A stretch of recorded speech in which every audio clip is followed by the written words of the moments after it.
My name is Jade Emerson, and I've been a 911 dispatcher for 7 years. 7 years of listening to people on the worst days of their lives.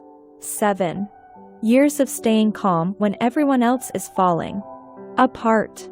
7 years of being the voice that tells you help is coming, even when you're not sure it'll get there in time.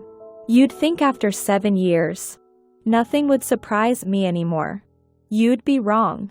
Last night, at exactly 2:47 a.m., I received a call that's going to haunt me for the rest of my life. And the worst part? The person on the other end of that call was me. Let me back up. I work the overnight shift at the Pierce County Emergency Communications Center in Tacoma, Washington. Midnight to 8 a.m. It's not glamorous. Most nights are drunk drivers, domestic disputes, and people calling because their neighbor's dog won't stop barking. You learn to drink a lot of coffee and develop a dark sense of humor, or you don't last.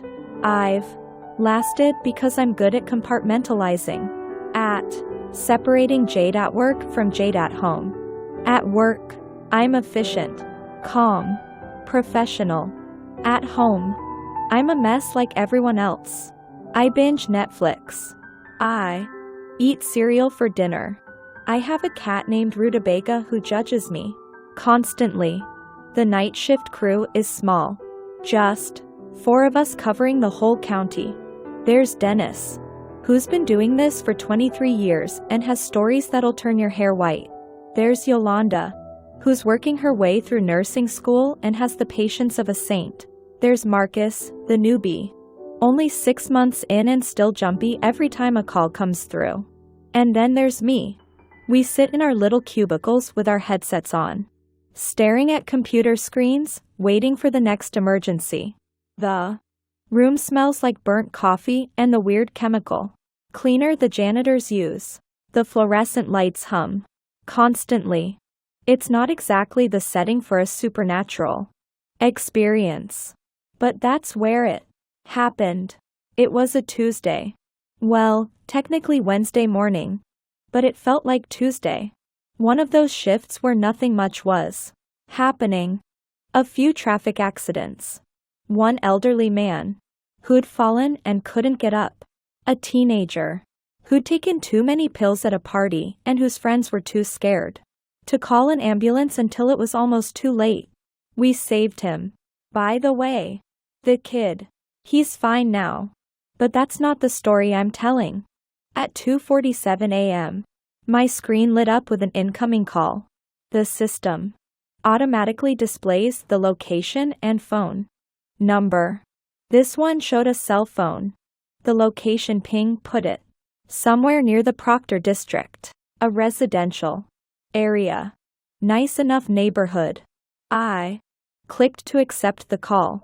Put on my professional voice, the one I've used 10,000 times. 911. What's your emergency? Static. Heavy breathing. Then a voice. My voice. Help me, please. He's in the house.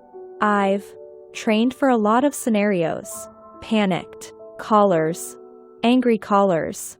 People who are drunk or high or in shock. People who can barely speak because they're so terrified. But I've never trained for hearing my own voice on the other end of the line. My first thought was that it was a prank. Some kind of recording. Maybe someone had gotten hold of audio of me and was playing it back. But that didn't make sense. The audio quality was wrong. Too clear. Too immediate. And the fear in that voice. My voice. That was real. Ma'am, can you tell me your location? I said, falling back on protocol because that's what you do when your brain short circuits.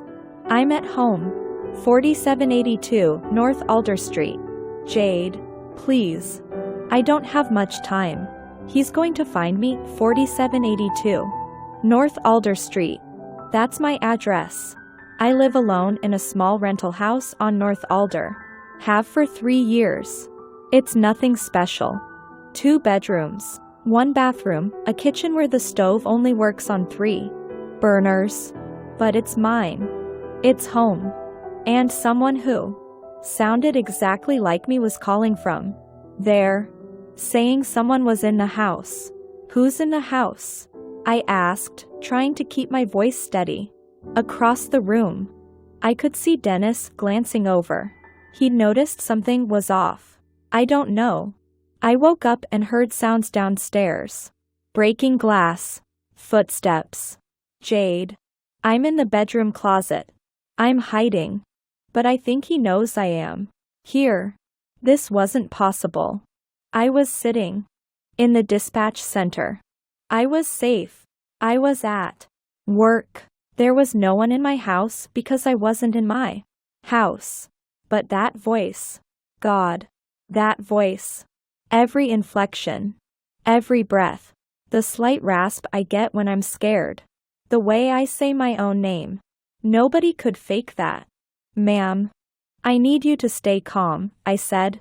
I'm sending officers to your location right now.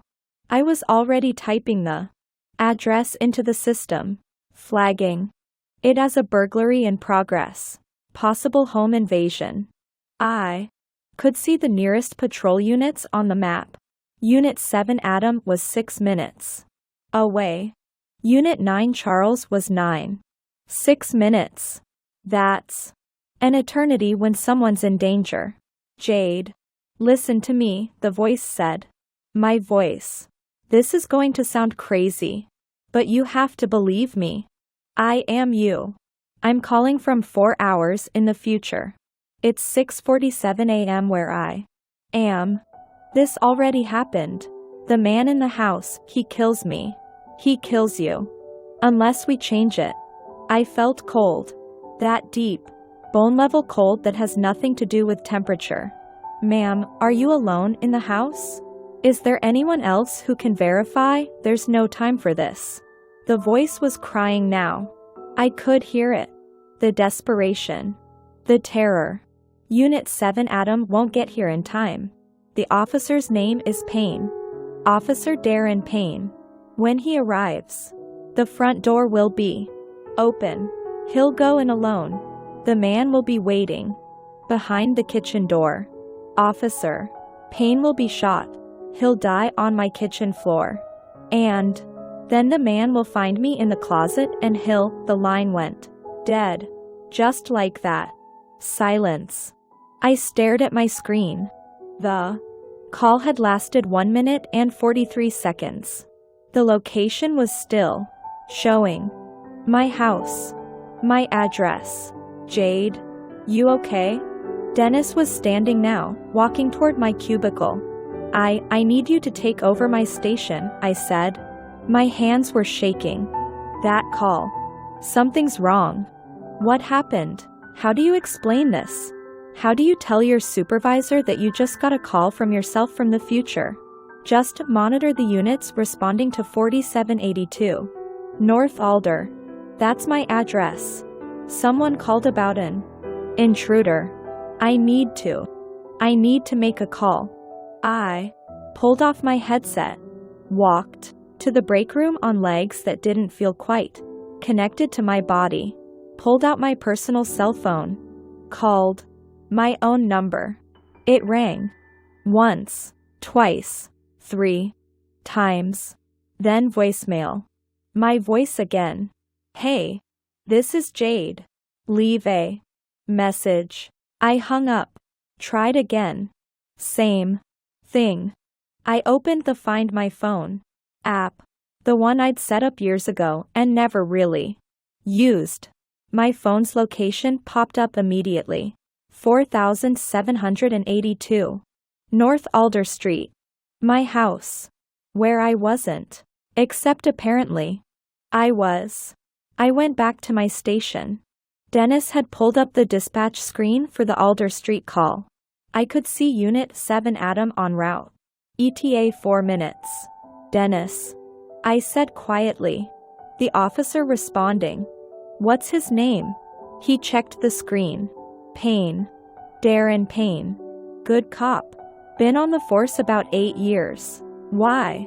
Because in 4 minutes, according to a version of myself from the future, he's going to die on my kitchen floor. We need to call him. I said. Tell him to wait for backup. Don't go in alone. Jade, what's going on? Please. Just trust me.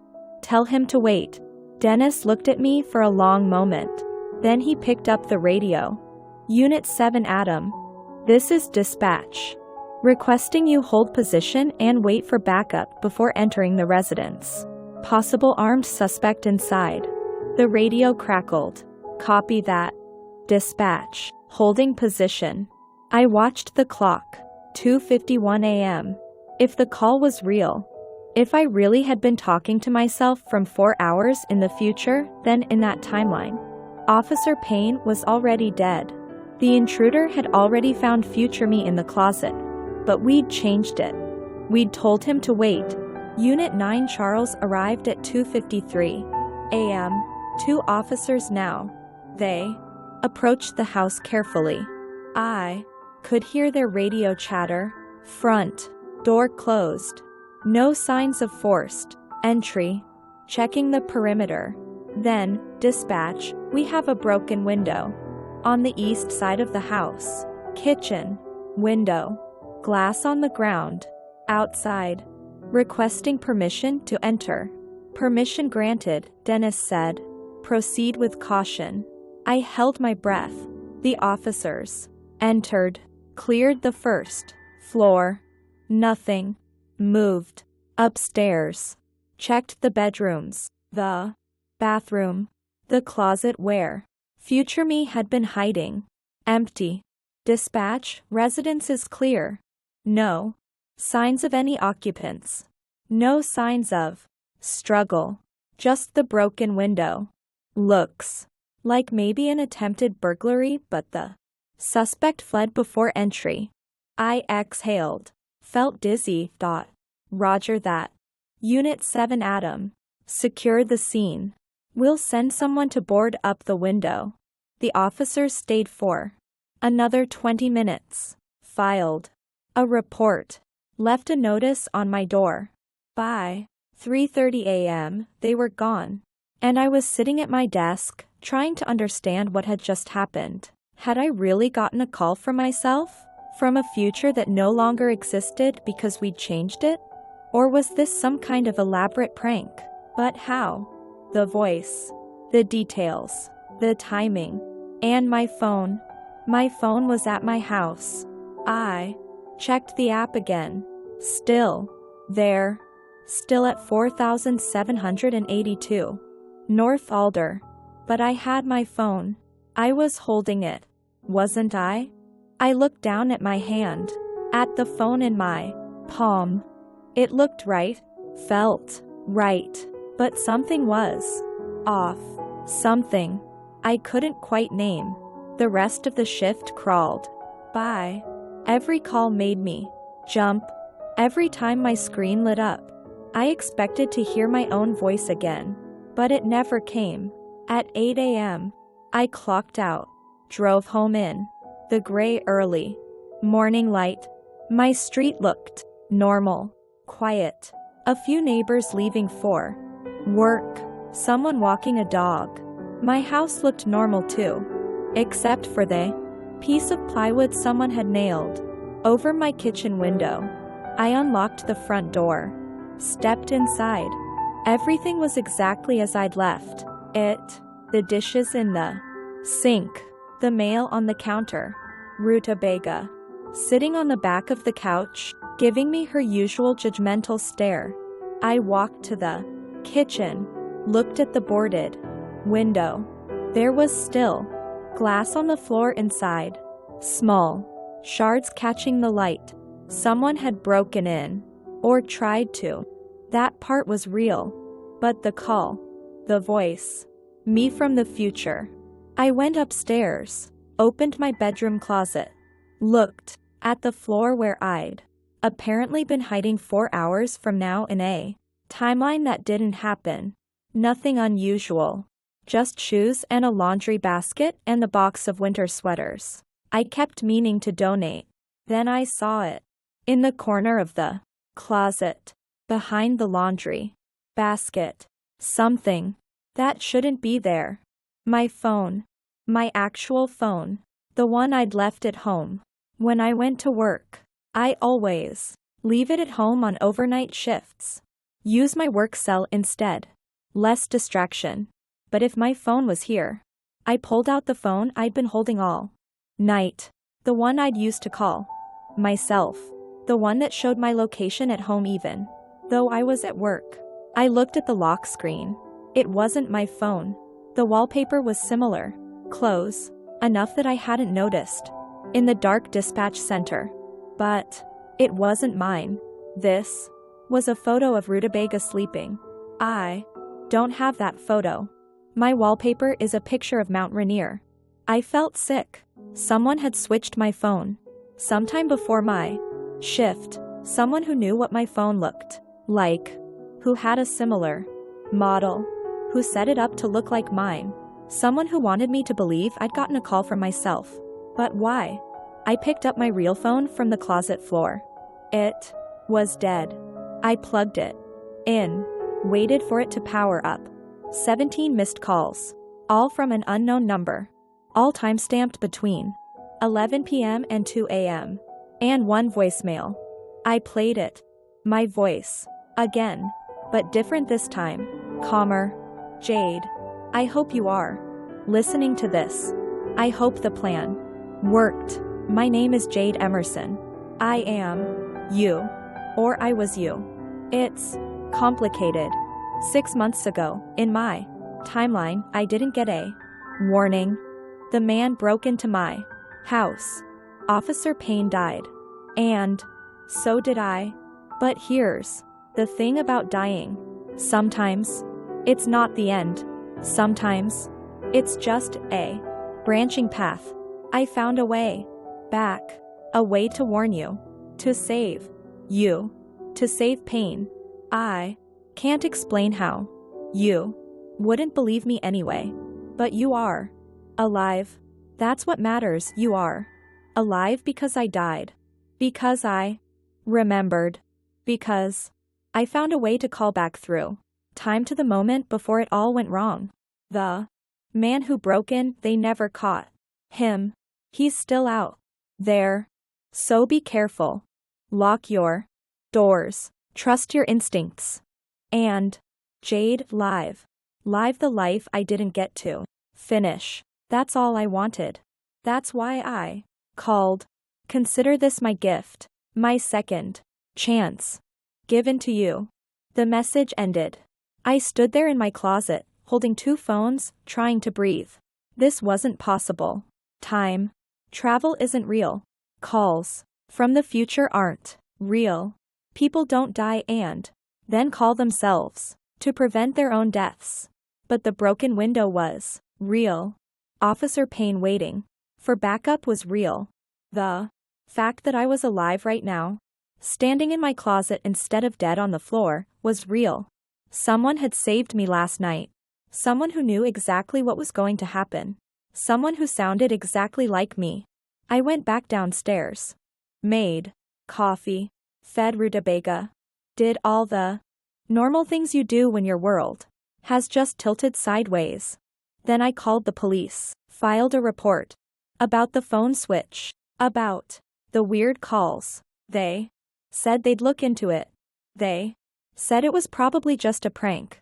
Teenagers. Some kind of elaborate joke. But they didn't hear the fear in that voice.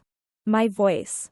They didn't watch Officer Payne's location dot on the screen and wonder if he was about to die because of what I did or didn't say.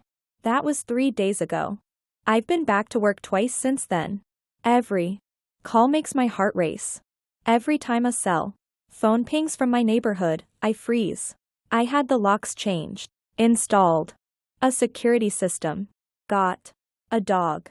A big German shepherd named Atlas who barks at everything and sleeps by my bed. I haven't gotten any more calls from myself. But here's the thing that keeps me up at night. That voicemail said the man was never caught.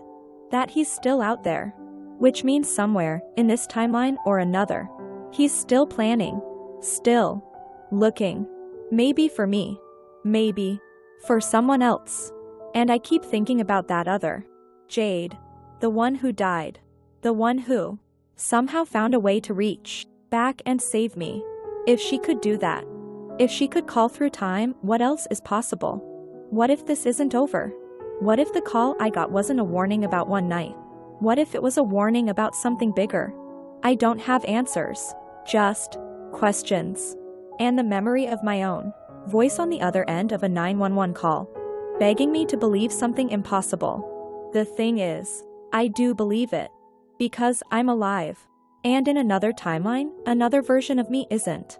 I've started keeping a journal. Writing down everything. I remember. Every detail of that night. Just in case. Just in case I need to warn someone else someday. Just in case I'm the one who needs to make the call. They say time is linear. Past, present, future. All in a straight line. But I don't think that's true anymore. I think time is a web. Infinite threads. Infinite possibilities. And somewhere in that web, there's a version of me who died so I could live. I owe her everything. I owe her my life. So I'm living it. Carefully. Gratefully. With my doors locked and my dog by my side and my eyes always watching. Because if I learned anything from that call, it's this: the future isn't fixed. It can be changed, one phone call at a time. My name is Jade Emerson. I'm a 911 dispatcher. And last night, I received a call from myself. I'm still trying to figure out what that means. But I'm alive to try. And that's something.